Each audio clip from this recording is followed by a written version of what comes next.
Hello. This has been such a wonderful evening, first of all. And second of all, I'm Ellie. I am an actress, and I've mostly worked in comedy so far. I did once play a veterinarian's assistant in an instructional video on how to be a veterinarian's assistant. But I was like the bad veterinarian's assistant, so I was always misplacing syringes and I was insensitive to the animals. So it was sort of a dark role.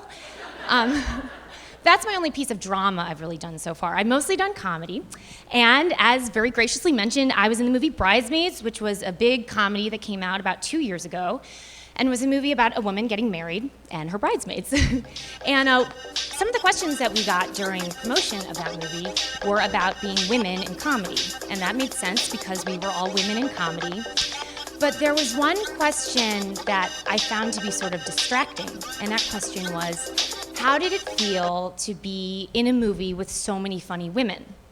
And the reason I think I find that question distracting is that implicit in that question is a sense of surprise that women are funny. And I've been working very hard on this metaphor. Is that music? Oh, okay. Someone agrees with me, yeah. But I can liken getting that question to this, and I've worked very hard on this metaphor, so stay with me. Okay, I'm gonna keep going.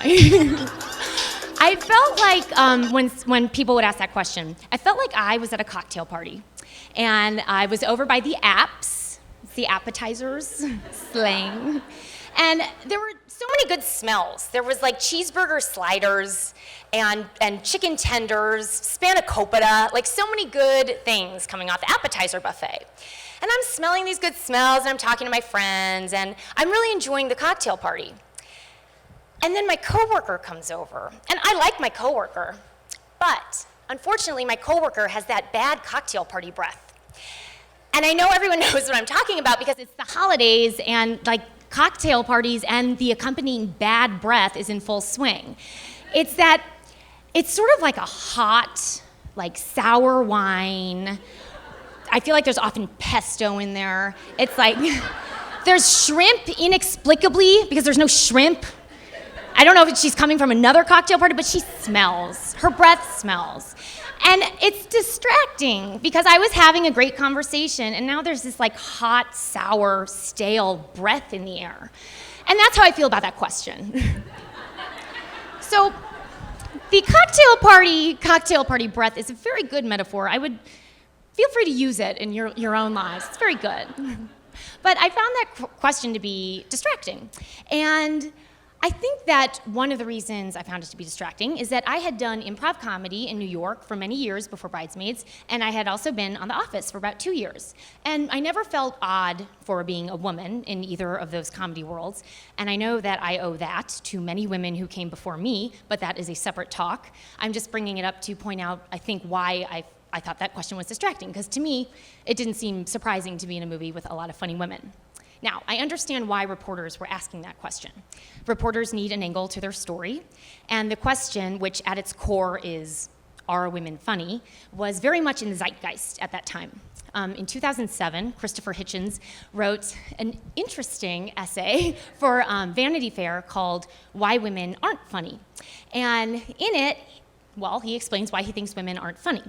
And it ignited a lot of conversation and some outrage and some amusement and whatever. It got the question, are women funny, really going again? So along comes a movie called Bridesmaids, and it's a comedy, and it stars a primarily female ensemble cast with the exception of St. Louis's Prince, John Hamm. Wow! But other than John Hamm, it was a principal female cast. So of course, this is an easy fit for a story about that movie, the question, are women funny? Now here is my problem with that question. It's not that it's offensive or sexist. It's that it's boring. Because I can answer the question for you right now. Are women funny? Well, it's boring, but it's more than a one-word answer. Are women funny? Yes. Some women are funny. And no, some women aren't funny. Right? It's similar to how some women are tall and some women are short. It's like how some women like to ride the train, while others prefer to take the bus. Women are different. So, yeah. So that's what I think sort of about that question. One thing Bridesmaids did do, which was really good, was it demonstrated to studios that you can make big studio comedies with interesting, funny female characters, and men will go to see it. And that was fantastic. A.O. Scott wrote a great piece about this in the New York Times when the movie came out. And I agree with a lot of his points. And one of them was that it seems like for a while there was a real dearth of funny, interesting female characters in those big studio comedies. And what we were seeing instead in those movies were women who were primarily nags or scolds or otherwise getting in the way of the guy's good time. And maybe that happens because there's an idea out there that teenage boys who buy tickets to those movies aren't afraid of those women because they pose no threat. And the great thing about Bridesmaids is that the teenage boys did buy tickets to go see it. Alex is a teenage boy who's here. I hope he saw it, or with an adult. I don't know if he's under 17. Teenage boys did go to see this movie. So did men in their 20s and their 30s and their 40s, and one lone gentleman in his 90s. My grandpa. Yes. Surprisingly, my grandpa did not care for the explosive diarrhea scene. And that makes him a sexist. No, he loved the explosive diarrhea. No, he didn't. That's okay. People don't have to like everything. But that was great that so many men went to see this movie because it showed studios that they can keep making movies, specifically big studio comedies, with interesting, funny females, and that both men and women will go to see it, so we get to see more of these characters on screen. And that's great. Okay. That's very good. But my point here, because a lot of stuff was written assuming that Bridesmaids somehow proved that women are funny. And it didn't prove that women are funny. Of course, women have always been funny in movies since the dawn of cinema. So it did prove that my grandpa is a very good sport. Last spring, GQ magazine asked me to write a humorous piece in response to the Christopher Hitchens essay, Why Women Aren't Funny. And because that sounded like fun to me, and also because Christopher Hitchens was dead, so I knew that he couldn't come after me. And not even his ghost could come after me because he is an atheist and there is no afterlife. I felt like, sure, I will give this a shot. So I'm going to read an excerpt from that piece, and as a preface, I'm joking around in this article, okay? This is jokes, okay? Reading a chapter from Warren Buffett's Tap Dancing to Work the other day, I was surprised to find myself chuckling out loud. Now, this guy is kind of funny, I thought to myself as I turned the page and grabbed another Danish. This guy is kind of making me laugh. And those thoughts that I had quietly in my head to myself made me realize just how rarely I do have those thoughts in my head. And that thought led me to another thought, which was, why is that? Why, on the whole, are men just not that funny? I can't exactly figure this out. Here are some of my favorite comedic performances ever. Julia Roberts, Pretty Woman. Sigourney Weaver, Gorillas in the Mist. Very funny movie. The Little Lady, Three Men and a Little Lady. David Bowie, Labyrinth. Now notice how many of these performers are women. All of them. Sure, that might not be the most scientific study in the world, but nobody ever said I was a scientist. Frankly, I could never be a scientist because I don't exactly understand cells. I'm not a nerve surgeon. Hey, guys, do you want to know a secret? You don't have to be funny in order to attract us. Believe us, between your scalps and your calves, you've already got us. Your narrow, decrescendoing hips and your really very hairy thighs, they leave us breathless and wanting more.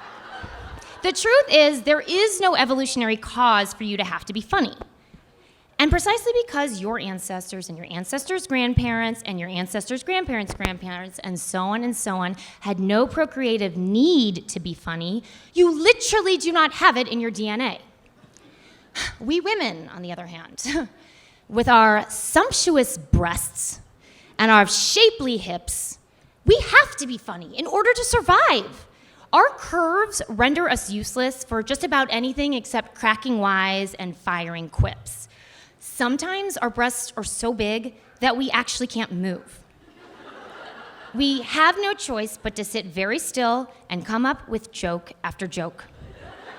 Sometimes, and this is rare, but sometimes our hips are so wide that we cannot fit through the door of the comedy club that our coworkers dragged us to after happy hour. And so the only option available to us is to sit inside the comedy club, absorbing comedy act after comedy act, and in so doing, completing the full transformation from comedy student to comedy master. Okay, the joke's over. Now, I wrote that piece in an attempt to be funny, and one of the first comments on the GQ website was from someone called Throwaway Comment. That was his username, Throwaway Comment. And Throwaway Comment said this: I made an account just to say this. Throwaway comment. Classic. Really poor concept for an article. In particular, I have to take major, all caps, major offense to this particular statement. The truth is, there is no evolutionary cause for you to have to be funny. Are you kidding me? Really? Have you never ever met a male who wasn't really attractive? Or have you never paid attention to them? Because let me let you in on a little secret. Those of us men who can't get, this part is sad, those of us men who can't get ladies through looks alone, and that would be most of us, we have to have a serious evolutionary cause to develop other skills. And seriously, George Carlin, Richard Pryor, John Cleese, Lenny Bruce, Jim Gaffigan, just to name a few out of hundreds, aren't funny? Huh, well, I guess all of us fans must be wrong then. So Throwaway Comment clearly didn't think my article was funny at all. And that's fine, because you can't tell someone what to think is, you can't speak, you can't tell people what to find funny. People will either find something funny or they won't. And that is the idea I want to put out there today, which is that people have different senses of humor. And so I think that we can put the question of are women funny to rest, because people will disagree about what they think is funny all of the time. Instead, I think we should focus our attention on things that have more weight. Things like, what will tomorrow bring for Kim Kardashian? Like what is she going to put on Instagram, and will she and Kanye stay together? I don't know, but I just think if we spent more time thinking about the important things, it might be a better world. So, thank you.